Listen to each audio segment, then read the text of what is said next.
भाई दे काम चेक कर लो ਕੰਮ ਕੀ ਚੈੱਕ ਕਰਨੇ ਨੇ ਇਹਨੂੰ ਆਂਦੇ ਕੀ ਨੇ ਇਹਨਾਂ ਨੂੰ ਪੁੱਛੋ ਜਰਾ ਤੇ ਸਾਰੇ ਲੋਕ ਬਸ ਇੱਥੇ ਇਕੱਠੇ ਹੋਏ ਨੇ ਇਸੇ ਤਰ੍ਹਾਂ ਹੀ ਦੇਸੀ ਕੰਮ ਚੱਲ ਰਿਹਾ ਆਪਣਾ।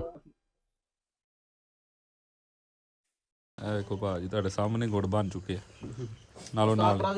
ਇਹ ਵੇਖੋ ਹਾਲੇ ਤੱਕ ਲੱਗੇ ਆ। ਕੋਈ ਹਾਲ। अस्सलाम वालेकुम नाज़रीन, की हाल चाल है? उम्मीद करना खैर वफीयत नाल होवोगे। मैं तो अब्दुल कंबोज सफरनोश पंजाबी दे नाल ते अज आए हैं असीं तुहाडे वास्ते एक नवीं वीडियो लैके गुड़ दा प्रोसीजर, गुड़ किवें बनदा पिंडां थावां दे विच। जिस तरह तुसीं वेख सकदे हो ਇਹ ਹੈਗਾ ਇਸ ਟਾਈਮ ਕਮਾਦ। ਇਹ ਡੰਗਰਾਂ ਵਾਲੀ ਹਵੇਲੀ ਹੈ ਤੇ ਉਹਦੇ ਨਾਲ ਹੀ ਇੱਕ ਸੈਟਅਪ ਉਹਨਾਂ ਲਾਇਆ ਜਿੱਥੇ ਕਮਾਦ ਗੁੜ ਬਣਨ ਦਿਆ। ਤੇ ਇਹ ਜਿਹੜਾ ਉਹਦੇ ਹੈਗੇ ਨੇ ਆਪਣਾ ਜਦੋਂ ਕਮਾਦ ਪੀੜ ਚੁੱਕੇ ਨੇ ਤੇ ਉਹਨੂੰ ਸੁੱਕਣ ਵਾਸਤੇ ਇੱਥੇ ਪਾਇਆ। ਇਹ ਫਿਰ ਜਿਹੜਾ ਨਾ ਉਹ ਬਲਦਾ ਥੱਲੇ ਉਹਦੇ ਜਿਹੜਾ ਕੜਾਹ ਬਣਿਆ। ਅਸਲ ਵਿੱਚ ਇਹ ਜਿਹੜਾ ਹੈਗਾ ਨਾ ਕਮਾਦ ਇਹ ਬਣਦੇ ਆ ਸਿਰਫ ਡੰਗਰਾਂ ਨੂੰ ਪਾਉਣ ਵਾਸਤੇ।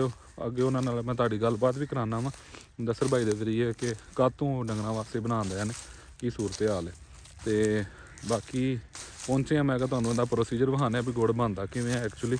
ਭਾਵੇਂ ਡੰਗਰਾਂ ਨੂੰ ਪਾਈਏ ਭਾਵੇਂ ਆਪ ਖਾਈਏ ਲੇਕਿਨ ਗੁੜ ਬਣਾਉਣ ਦਾ ਤਰੀਕਾ ਤੇ ਉਹੀ ਹੈ ਨਾ। ਵੀਡੀਓ ਸ਼ੁਰੂ ਕਰਨ ਤੋਂ ਪਹਿਲਾਂ ਤੁਹਾਨੂੰ ਮੈਂ ਇੱਕ ਗੱਲ ਦੱਸਣਾ ਵਾ, ਜੇ ਇਸ ਵੀਡੀਓ ਦੇ ਵਿੱਚ 10,000 ਕਮੈਂਟ ਹੋ ਗਏ ਨਾ ਤੇ ਅਗਲੇ ਸਾਲ ਇਨਸ਼ਾਅੱਲਾ ਆਪਣੇ ਸਾਰੇ ਵਿਊਵਰਸ ਨੂੰ ਜਿਹੜਾ ਨਾ ਉਹ ਗੁੜ ਅਸੀਂ ਖਿਲਾਵਾਂਗੇ। ਉਹ ਇਹ ਗੱਲ ਮੈਂ ਪਹਿਲਾਂ ਇਸ ਤੋਂ ਕੀਤੀ ਹੈ ਕਿ ਅਗਲੇ ਸਾਲ ਸਾਡੀ ਸਲਾਹ ਹੈ ਕਿ ਅਸੀਂ ਨਾ 10 ਕੁ ਕਿੱਲੇ ਜਿਹੜਾ ਨਾ ਕਮਾਦ ਲਾਣਾ। ਅਸੀਂ ਇਸ ਟਾਈਮ ਖਲੋਤੇ ਹਾਂ ਪਗਾਲੇ, ਠੀਕ ਹੈ। ਸਾਡੇ ਕੋਲ ਥੋੜ੍ਹਾ ਕਮਾਦ ਦੇ ਅੰਦਰ ਵੇਲਣਾ ਵੀ ਲਾਇਆ, ਉਹ ਵੀ ਸਾਰਾ ਜਿਹੜਾ ਤੁਹਾਨੂੰ ਵਿਖਾਉਂਦੇ ਆ। ਇਹਦੇ 'ਚ ਹੁੰਦਾ ਹਵਾਂਦਾ ਕੀ ਇਹ ਬਣਦਾ ਕਿਵੇਂ ਉਹ ਸਾਰਾ ਕੁਛ। ਲੇਕਿਨ ਜਿਹੜੀ ਪਹਿਲੀ ਗੱਲ ਕੀਤੀ ਉਹ ਗੱਲ ਕਰਨ ਦਾ ਮਕਸਦ ਇਹ ਸੀ ਕਿ ਉਹ ਲੋਕ ਜਾਂ ਉਹ ਸਾਡੇ ਜ਼ਿਮੀਂਦਾਰ ਜਿਹੜੇ ਕਿ ਇਹ ਚਾਹੁੰਦੇ ਨੇ ਕਿ ਸਾਡੀਆਂ ਛਾਵਾਂ ਦਾ ਮੁੱਲ ਨਹੀਂ ਲੱਗਦਾ ਹੈ। ਉਹ ਮੁੱਲ ਵੀਰੇ ਜਿੰਨਾ ਚਿਰ ਤੁਸੀਂ ਟੈਕਨੋਲੋਜੀ ਦੇ ਨਾਲ ਰਲ ਕੇ ਕੰਮ ਨਹੀਂ ਨਾ ਕਰਦੇ ਹੋਇਆ ਉਹਨਾਂ ਚਿਰ ਛਾਵਾਂ ਦਾ ਮੁੱਲ ਨਹੀਂ ਲੱਗਦਾ ਹੁੰਦਾ ਹੈ। ਹਰ ਕਿਸਾਨ ਬਜ਼ਾਤੇ ਖੁਦ ਇੱਕ ਬ੍ਰਾਂਡ ਹੈ। ਜੇ ਤੁਸੀਂ ਆਪਣੇ ਘਰ ਵੇਲਣਾ ਲਾਇਆ ਨਾ ਤੇ ਇੱਕ ਵੀਡੀਓ ਪਾ ਕੇ ਚਾੜ ਸਕਦੇ ਹੋ, ਲੋਕੀ ਤੁਹਾਡੇ ਕੋਲ ਗੁੜ ਖਰੀਦਣ ਆ ਪਾ ਜਾਣਗੇ ਜੇ ਤੁਸੀਂ ਚੰਗਾ ਗੁੜ ਬਣਾਉਂਦੇ ਹੋ। ਅੱਛਾ, ਜਿਹੜਾ ਨਾ ਕਮਾਦ ਦਾ ਜੋ ਸੂਰਤ ਹਾਲ ਹੈ ਉਹ ਤੇ ਹਰ ਬੰਦੇ ਨੂੰ ਪਤਾ ਹੈ ਕਿ ਮੇਰੇ ਖਿਆਲ ਨਾਲ 4,000 ਰੁਪਏ ਮਨ, ਤੇ ਉਹ ਵੀ ਜਿਹੜਾ ਨਾ 3-3 4 ਦਿਨ ਟਰਾਲੇ ਜਿਹੜੇ ਨਾ ਉਹ ਫੈਕਟਰੀਆਂ ਦੇ ਅੱਗੇ ਖਲੋ ਕੇ ਸ਼ੂਗਰ ਮਿਲਾਂ ਦੇ ਖਲੋ ਕੇ ਜ਼ਲੀਲ ਹੋ ਕੇ ਫਿਰ ਲਵਾਉਣਾ ਪੈਂਦਾ, ਠੀਕ ਹੈ। ਅੱਜ ਅਸੀਂ ਮੌਜੂਦ ਹਾਂ ਆਪਣੇ ਵੀਰ ਯੂਸਫ ਵੀਰ ਕੋਲ। ਉਹਨਾਂ ਨੇ ਵੇਲਣਾ ਲਾਇਆ ਹੋਇਆ, ਠੀਕ ਹੈ। ਸਾਨੂੰ ਇੱਥੇ ਲੈ ਕੇ ਵੀ ਆਏ ਨੇ, ਇਨਵਾਈਟ ਵੀ ਕੀਤਾ। ਇਹਨਾਂ ਨਾਲ ਪਹਿਲਾਂ ਸਲਾਹ ਕਰਨੇ ਆ ਤੇ ਅਗਲੇ ਸਾਲ ਜਿਹੜਾ ਲਾਇਆ ਮੇਰੇ ਨਾਲ ਫਿਰ ਤਿਆਰ ਕਰਾਂਗੇ। ਇਹਨਾਂ ਨੂੰ ਪਹਿਲਾਂ ਪੁੱਛਦੇ ਆ ਕਿ ਕਮਾਦ ਲਾਇਆ ਕਾਹਦੇ ਵਾਸਤੇ ਸਾਈ, ਕਿਉਂਕਿ ਹੁਣ ਤੇ ਕਮਾਦ ਲੱਗਣਾ ਮੁੱਕ ਗਿਆ। ਤੇ ਜੇ ਗੁੜ ਬਣਾਉਣ ਦੇ ਤੇ ਉਹ ਕਾਹਦੇ ਵਾਸਤੇ ਬਣਾਉਣ ਦੇ? ਭਾਜੀ ਕਮਾਦ ਤੇ ਲਾਇਆ ਸੀ ਕਿ ਅਸੀਂ ਵੇਚਾਂਗੇ।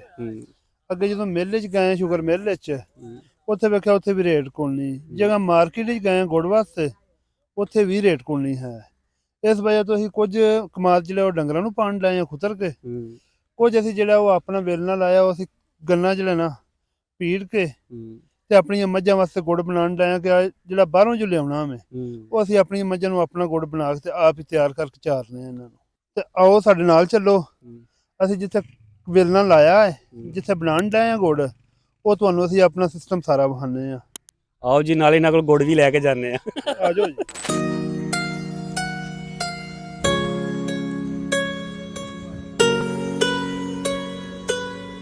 ਹਵੇਲੀ ਹੈ, ਇੱਧਰ ਜਾਨਵਰ ਵਗੈਰਾ ਨੇ ਤੇ ਨਾਲ ਹੀ ਬਿਲਕੁਲ ਜਿਹੜਾ ਨਾ ਲੱਗਾ ਹੈ ਸੈਟਅਪ।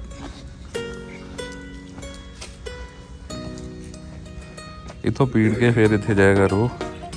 ਇਸ ਟਾਈਮ ਤੇ ਨਹੀਂ ਜਿਹੜੀ ਉਹ ਮੈਲ ਸ਼ੈਲ ਉੱਤੇ ਹੈ ਲੇਕਿਨ ਉਹਨੂੰ ਸਾਫ਼ ਕਰਕੇ ਤੇ ਫਿਰ ਅਗਲਾ ਪ੍ਰੋਸੀਜਰ ਸ਼ੁਰੂ ਹੁੰਦਾ।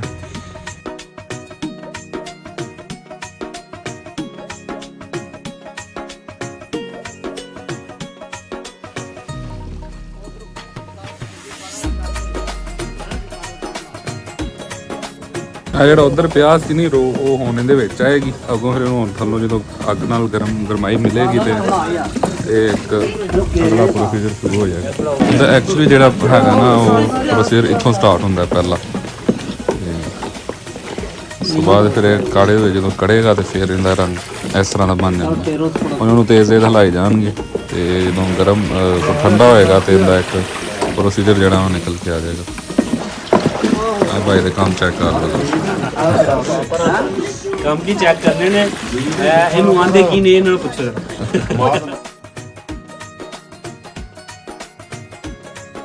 ਭਾਈ ਦੇ ਹੱਥੋਂ ਫੁੱਲ ਜਿਹੜਾ ਨਾ ਉਹ ਨਜ਼ਾਰੇ ਲੈ ਰਿਹਾ कैमरा बंद कर दे। ਅੱਛਾ ਜੇ ਤੁਹਾਨੂੰ ਵਿਖਾਵਾਂ ਨਾ ਮੈਂ ਵੀ ਇਹ ਬਣ ਕਿਵੇਂ ਰਿਹਾ ਤੇ ਉਹ ਹੁਣ ਇੱਥੋਂ ਜਦੋਂ ਨਿਕਲਿਆ ਇੱਥੇ ਤੁਸੀਂ ਪਹਿਲਾਂ ਵੇਖਿਆ ਕਿ ਜ਼ਿਆਦਾ ਸੀ ਉਹ ਇੱਥੋਂ ਉਹਨਾਂ ਨੇ ਜਿਹੜੇ ਪੀਪੇ ਨੇ ਉਹ ਪਾਏ ਨੇ ਇਹਦੇ ਵਿੱਚ ਉਹ ਹੁਣ ਤਕਰੀਬਨ ਬਣ ਗਈ ਹੈ ਇਸ ਤਰ੍ਹਾਂ ਦੀ ਸ਼ੈ ਨਾ ਇਹ ਸਾਰੀ ਰੋ ਇਹਦੇ ਵਿੱਚ ਆਈ ਇਹਦੇ ਜਿਹੜੇ ਗੰਨੇ ਦਾ ਕਮਾਦ ਦਾ ਹੁੰਦਾ ਨਾ ਉਹਦੇ ਨਾਲ ਹੀ ਇਹਨੂੰ ਜਿਹੜਾ ਉਹ ਅੱਗ ਵੀ ਬਣਾ ਕੇ ਪ੍ਰੋਵਾਈਡ ਕਰਦੇ ਨੇ ਹੌਲੀ ਹੌਲੀ ਤੁਸੀਂ ਵੇਖੋਗੇ ਇਹਦਾ ਜਿਹੜਾ ਨਾ ਉਹ ਰੰਗ ਬਦਲੇਗਾ ਐਡ ਦੀ ਐਂਡ ਦਾ ਰੰਗ ਇਸ ਤਰ੍ਹਾਂ ਦਾ ਹੀ ਬਣਨਾ ਭਾਈ ਸਾਹਿਬ ਦੇ ਇਹਦੇ ਇੰਜੋਏ ਮਾਰ ਰਹੇ ਨੇ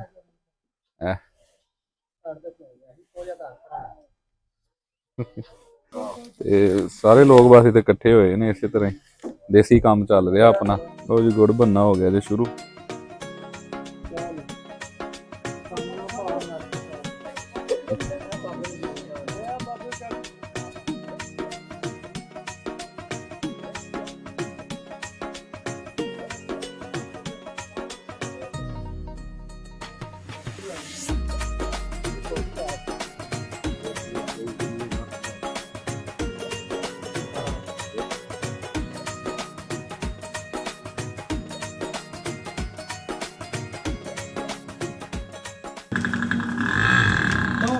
ਹਾਂ ਅੱਗੋਂ ਦੱਸਣਾ ਵੀ ਉਦੋਂ ਕੀ ਪਤਾ ਲੱਗਾ ਉਦੋਂ ਪਤਾ ਲੱਗਾ ਗਰਮ ਗਰਮ ਹੈ ਤੇ ਮਜ਼ੇਦਾਰ ਮਿੱਠਾ ਹੈ ਕਿ ਨਹੀਂ ਖੱਟਾ ਹੈ ਉਹ ਵਾਲਾ ਮਸਾਲਿਆਂ ਵਾਲਾ ਨਹੀਂ ਹਾਂ ਅਸਲ ਵਿੱਚ ਸਾਨੂੰ ਆਦਤ ਪੈ ਗਈ ਹੈ ਨਾ ਉਹਨਾਂ ਨੇ ਨਹੀਂ ਕੋਈ ਨਹੀਂ ਉਹ ਤੋਂ ਇੱਥੇ ਤੇ ਇੱਥੋਂ ਛੱਡਦੇ ਯਾਰ ਉਹ ਵੇਖੀ ਕਰਦੇ ਇੱਥੋਂ ਮੂੰਹ ਵਿੱਚ ਤੇ ਇੱਥੋਂ ਮੈਂ ਤੁਹਾਨੂੰ ਅਗਲਾ ਕੰਮ ਵੀ ਮਹਾਨਾ ਇਹ ਇੱਥੋਂ ਇੱਥੇ ਲੋ ਭਾਈ ਜਾਨ ਗੁੜ ਬੰਦਾ ਵੀ ਵੇਖ ਲਿਆ ਤੁਸੀਂ ਹੁਣ ਅੱਗੋਂ ਉਧਰ ਜਾ ਰਿਹਾ ਅੱਗੋਂ ਹੁਣ ਜਿੱਧਰ ਨੂੰ ਜਾਏਗਾ ਵੇਖੀ ਜਾਏਗੀ ਅੱਜ ਦਾ ਵਲੋਗ ਆਲਮੋਸਟ ਇਸ ਤਰ੍ਹਾਂ ਦਾ ਹੀ ਇੰਨਾ ਕੀ ਸੀ ਅਗੇ ਚਲੋ ਪਿੰਡ ਆਏ ਆ ਤੁਹਾਨੂੰ ਜਿਹੜਾ ਨਾ ਉਹ ਵਿਖਾ ਦੇਣੇ ਆ ਵੀ ਇਹ ਬੰਦਾ ਕਿਵੇਂ ਹੁਣ ਮੈਂ ਤੁਹਾਨੂੰ ਫੇਰ ਐਂਡ ਤੇ ਇੱਕ ਦਫਾ ਦੁਬਾਰਾ ਦੱਸ ਦੇਣਾ ਇੱਥੋਂ ਆਇਆ ਇੱਧਰ ਫਿਰ ਗਿਆ ਉੱਧਰ ਇਧਰੋਂ ਬਣੇਗਾ ਇਹਦੇ ਵਿੱਚ ਠੀਕ ਹੈ ਇੱਥੋਂ ਦੇ ਮੈਲ ਉਤਰ ਜਾਏਗੀ ਜਦੋਂ ਇੱਧਰ ਜਾਏਗਾ ਨਾ ਇਹਦੀ ਮੈਲ ਉਤਰਦੀ ਰਹੇਗੀ ਉਹ ਤੁਹਾਨੂੰ ਉਹ ਵੀ ਮੈਂ ਵਿਖਾਇਆ ਤੇ ਮੈਂ ਵੀਡੀਓ ਫੇਰ ਲਾ ਦੇਵਾਂਗਾ ਤੇ ਇੱਧਰ ਆਈ ਅੱਗ ਲੱਗਦੀ ਰਹੀ ਤੇ ਇਹ ਸਾਰਾ ਪ੍ਰੋਸੈਸ ਫਿਰ ਅੱਗੋਂ ਇੱਧਰ ਗਿਆ ਤੇ ਹੁਣ ਉੱਥੋਂ ਤੱਕ ਪਹੁੰਚ ਚੁੱਕਿਆ ਤੇ ਬਾਕੀ ਜਿਹੜਾ ਮਿਲਨੇ ਆ ਫਿਰ ਅਗਲੇ ਇਸ ਤਰ੍ਹਾਂ ਦੇ ਵਲੌਗ ਦੇ ਵਿੱਚ ਉਹ ਤੱਕ ਦੇ ਅੱਲਾ ਹਾਫਿਜ਼ ਇਹ ਵੇਖੋ ਹਾਲੇ ਤੱਕ ਲੱਗੇ ਆ ਕੋਈ ਹਾਲ ਨਹੀਂ ਤੇ ਪਿੱਛੇ ਮੇਰੇ ਹਾਲ ਵੀ ਤੁਹਾਨੂੰ ਲੱਗਣ ਲੱਗ ਰਿਹਾ ਟਾਈਮ ਤਾਂ ਕਾਫੀ ਹਾਲੇ ਇੱਕ ਦਫਾ ਫੇਰ ਇਹਨੇ ਬਣ ਜਾਣਾ ਲੇਕਿਨ ਇਹ ਆ ਕੇ ਫਿਰ ਵਾਪਸ ਜਾਣਾ ਅਸੀਂ ਤੇ ਨਿਕਲਨੇ ਥੋੜੀ ਦੇਰ ਤੱਕ ਬਾਕੀ ਅੱਲਾ ਹਾਫਿਜ਼